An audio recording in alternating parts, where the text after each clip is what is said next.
Bueno, comenzamos el video 3, retomando la investigación de Pribilsky, ¿no es cierto?, de la población ecuatoriana que estaba viviendo en Nueva York.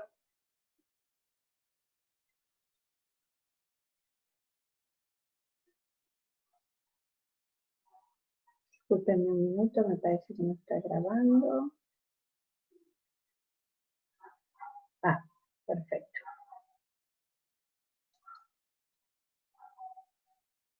Bueno, como les decía, retomamos en este tercer video la investigación de Pribilsky. Pribilsky es antropólogo. Es interesante también, ¿no?, saber la disciplina con la cual mira estos procesos, porque cada una de nuestras disciplinas, ¿no es cierto?, le ponemos un acento que nos define como tal. Pribilsky es antropólogo, investigador, es explorador en cómo las identidades de género se moldean las experiencias migratorias en el caso de los hombres. Él hizo la investigación de los hombres y aclara que lo hace con perspectiva de género. Qué interesante, porque,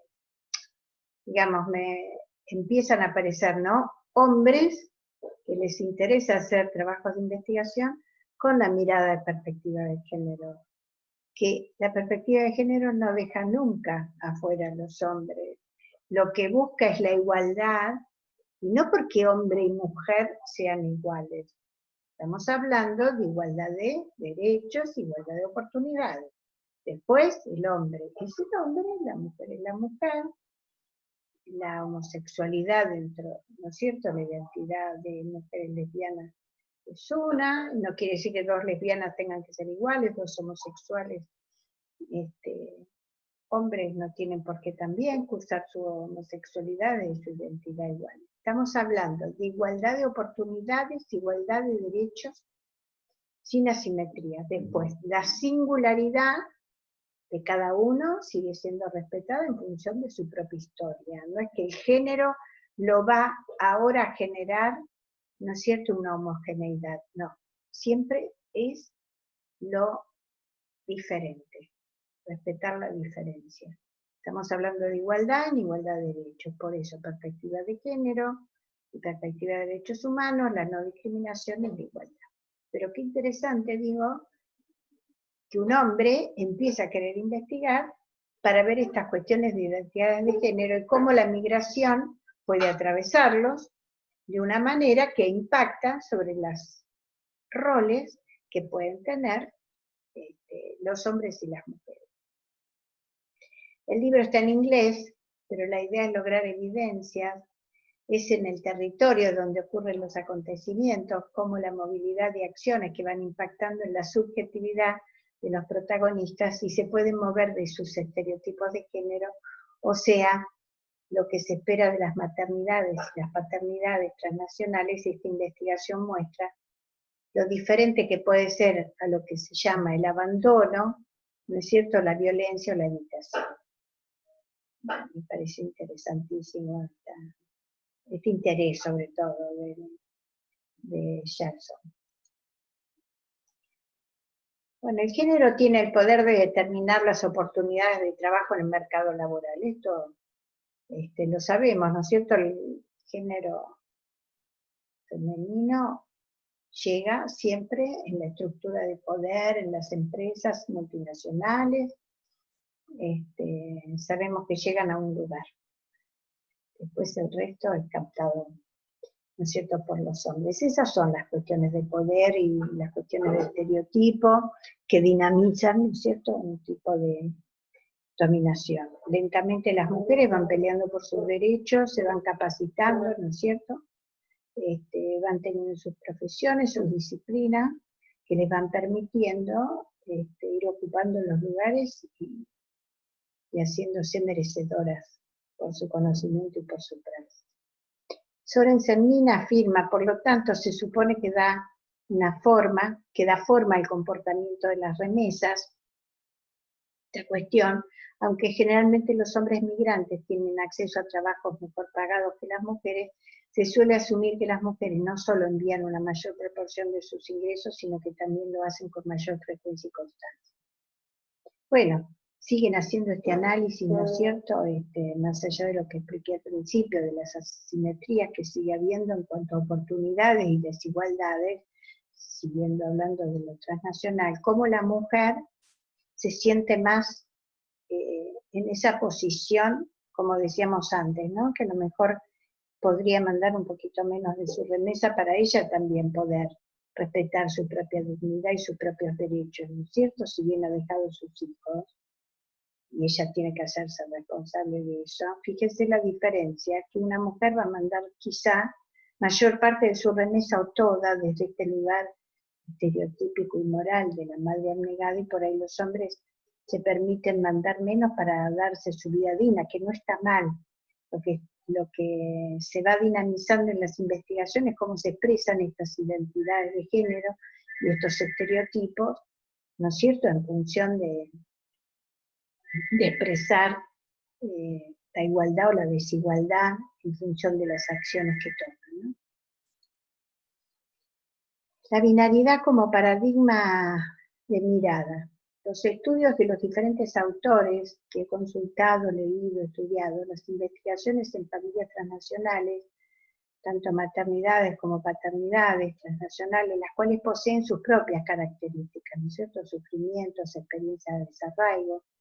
separaciones, nostalgias e intensas angustias. En la mayoría de ellas es notorio cómo se piensan las variables desde la binaridad y desde los estereotipos, cuando en realidad la misma, decíamos, ¿no es cierto?, si miramos desde la binaridad, ya estamos usando un paradigma que, digamos, que casi está dejado de lado, ¿no es cierto?, porque la misma familia transnacional nos enfrenta a lo plural, porque el solo hecho de tener, ¿no es cierto?, una disgregación, como decíamos, geográfica en primera instancia, y que transforma todos los vínculos y las comunicaciones, incluso, como decíamos, bueno, algunos siguen haciéndose responsables de enviar las remesas, incluso para sus niños, incluso por ahí sus propios padres, pero ya definiendo su residencia en otros países de orígenes, a veces empiezan a ser parte de ese país receptor y vuelven a armar parejas y a veces hasta tener hijos. Son familias netamente plurales, ¿no es cierto?, y con nuevos formatos y nuevas adversidades y nuevas cuestiones que nos hacen salir de la binaridad, pero también de la binaridad de estereotipo de género, ¿no? Entonces la mirada plural, aquella que tanto hincapié dice que ya tiene nuestro código, también tiene que aparecer en estas miradas para las familias transnacionales que, como decíamos, todavía no están ingresadas en esta lista de formatos diferentes, pero que justamente en el curso, por eso elegí este módulo, porque me parece que ya tenemos que ir tomando conciencia que estas familias transnacionales, las que tenemos en nuestro país como país receptor, nos van a ir llegando a los centros de salud, nos van a ir llegando quizá por posibilidades de acceso a la justicia, y tenemos que tener, ¿no es cierto?, una interiorización de las dinámicas de estas familias plurales para ver las maternidades y las paternidades, no mirarlas desde este lugar binario, de los estereotipos, y no caer, como decía en esa cuestión, en una diapositiva anterior, ¿no es cierto?, la moral dura que cae sobre estas mujeres. La mirada desde una economía moral de las experiencias y las emociones. Es muy interesante estas conclusiones a las que llegan los autores que se han dedicado al tema, observar, como decíamos, los versus, ¿no?, que se van dando, y la moralidad de los protagonistas, donde juzgar es la herramienta, cuando la idea no es juzgar, sino empatizar socialmente con las familias que por diversos motivos, y muchos de ellos son la supervivencia, tienen que emigrar y desencadenar nuevos acontecimientos que van dejando huellas sociales, culturales, afectivos, vinculares, familiares y jurídicos. Vuelvo a insistir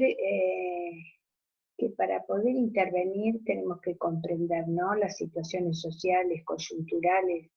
porque el riesgo de juzgar es alto. Si bien todos de nuestra profesión de psicología decimos, no, pero el psicólogo no juzga. Ustedes no se olviden que antes de ser psicólogos somos personas.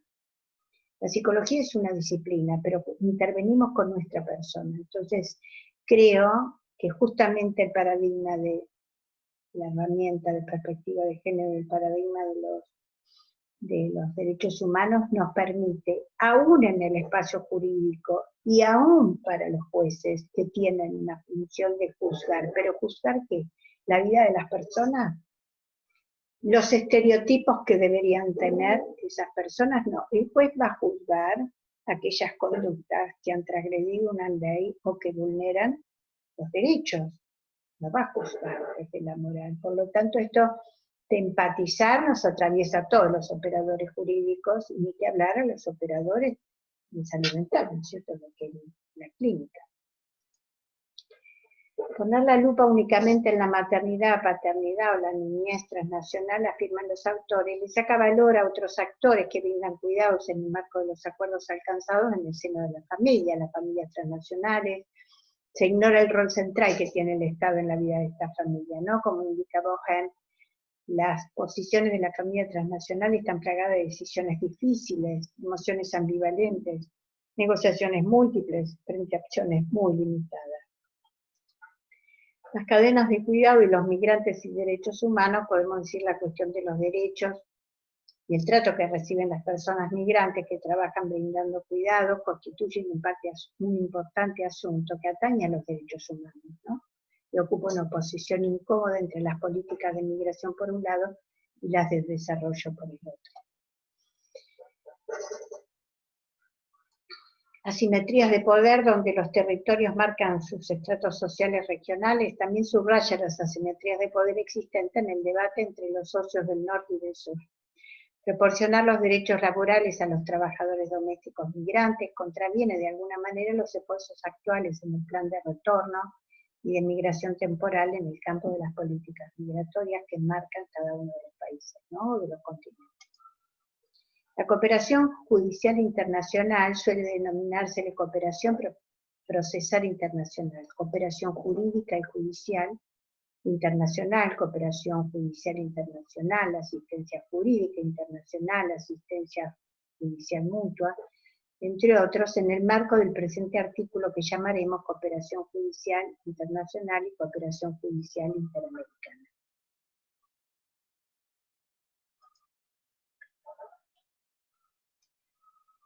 La cooperación judicial internacional se sustentaba en prestar una asistencia mutua, fundamentada en el principio de reciprocidad únicamente. La globalización y la internacionalización en la vida de las personas provoca que los estados se pongan de acuerdo en alcanzar mecanismos que permitan la protección de derechos humanos e intereses de las personas frente a las situaciones privadas, ¿no es cierto?, internacionales. Quiere decir, fíjense qué interesante, porque siempre tenemos los derechos humanos en el centro y las familias en el centro. Como las cuestiones de las migraciones que atraviesan las familias, que terminan teniendo un nombre, las familias transnacionales, nos llevan a una cuestión de principios de reciprocidad, globalización, internacionalización y la protección de los derechos y los intereses de las personas, ¿no es cierto?, que se mueven en todos los territorios regionales o internacionales, para que aún no conociendo las leyes, cada Estado tenga políticas de migración que a estos sujetos que llegan a los países receptores puedan estar protegidos y no sean abusados por grupos que están esperando las migraciones para esclavizar, ¿cierto? El incesante desplazamiento que sabemos que tenemos, ¿no es cierto?, las migraciones que generan la interacción de personas y bienes y recursos y personas, familias y niños,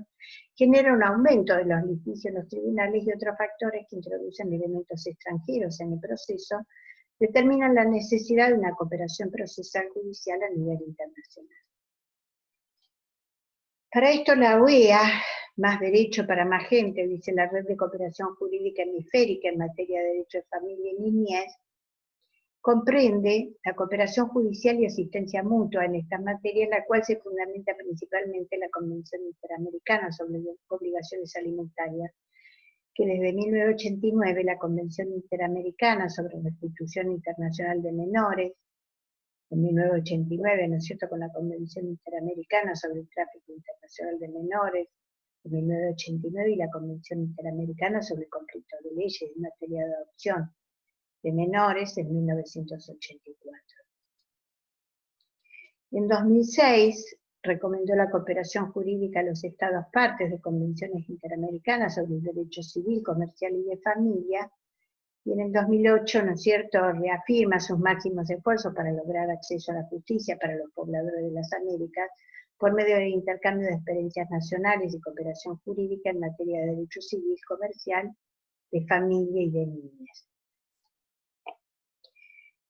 Por lo tanto, recomendó la cooperación jurídica sobre las convenciones en derecho de familia y niñez, adopción, restitución, alimentos, recomendó designación de autoridades centrales bajo estas designación y solicitó el apoyo a la Secretaría General en dicha cooperación y su difusión por Internet.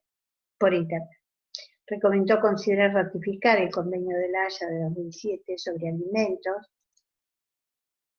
Por lo tanto, el propósito de la red de cooperación en materia de familias es facilitar la cooperación internacional en materia de familia y niñez en las Américas. Vayan dándose cuenta cómo el tema familia va dinamizando, ¿no es cierto?, estas intervenciones, los que investigan, las disciplinas que se implican en investigar qué le pasan a estas familias migrantes, los estados que se empiezan a comprometer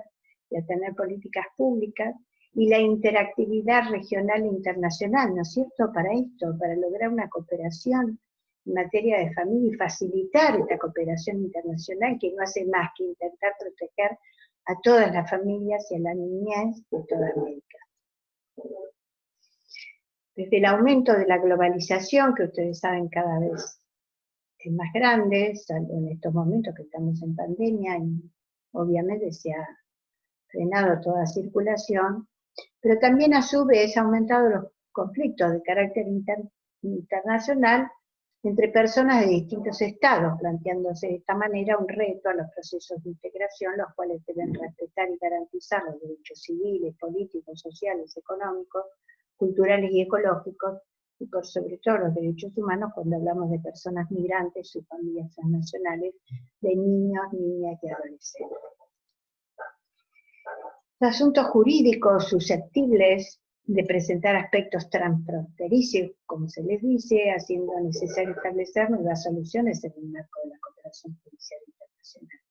La cooperación judicial internacional hoy en día radica en una práctica generalmente aceptada por los estados y en el deber de prestar auxilio jurídico internacional a todos estos sujetos de derecho y a todas las familias que se ven involucradas en estas cuestiones y a los migrantes, ¿no es cierto?, como una entidad que tiene derechos a ser protegida, aún en su situación de estar fuera de sus países de origen, ¿no es cierto? Para cerrar, podemos decir que el tema es muy amplio, de un gran impacto social, cultural, jurídico y de vínculos familiares. He tratado de dar un panorama, ¿no es cierto?, de las cuestiones que atraviesan la actualización y la articulación jurídica transfronteriza, las cuestiones familiares transnacionales y sus consecuencias psicosociales y culturales, desde una perspectiva de protección de derechos humanos en países receptores, y qué vehículos desde la cooperación regional se cuentan para solucionar los conflictos interregionales que se van dando desde los ciudadanos, desde la familia y desde la infancia.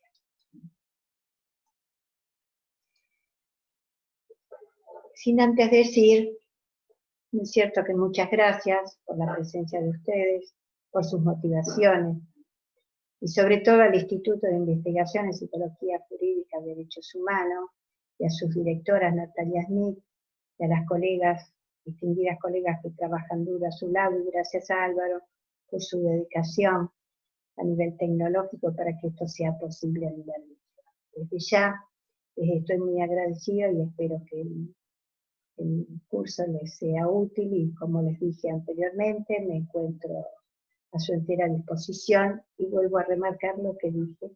en el primer módulo. Podemos estar de acuerdo, podemos estar en desacuerdo. Las disidencias y las interpelaciones permiten que las hipótesis vayan cambiando y, como decía Don Popper, una hipótesis es verdadera, pero tiene que ser refutable. Y esa refutabilidad en el marco teórico es lo que permite la innovación. Así que bienvenida a las diferencias, bienvenida a las disidencias. Lo que queda claro, yo vuelvo a insistir, que mi posición en este presente, en que estoy docente con ustedes, docente en la universidad, mi trabajo es sobre las familias, sobre la niñez, en tratar de proteger los derechos humanos y utilizar la herramienta perspectiva de género desde la clínica hasta la docencia y en el espacio psicológico. Desde ya les estoy muy agradecido y acá cerramos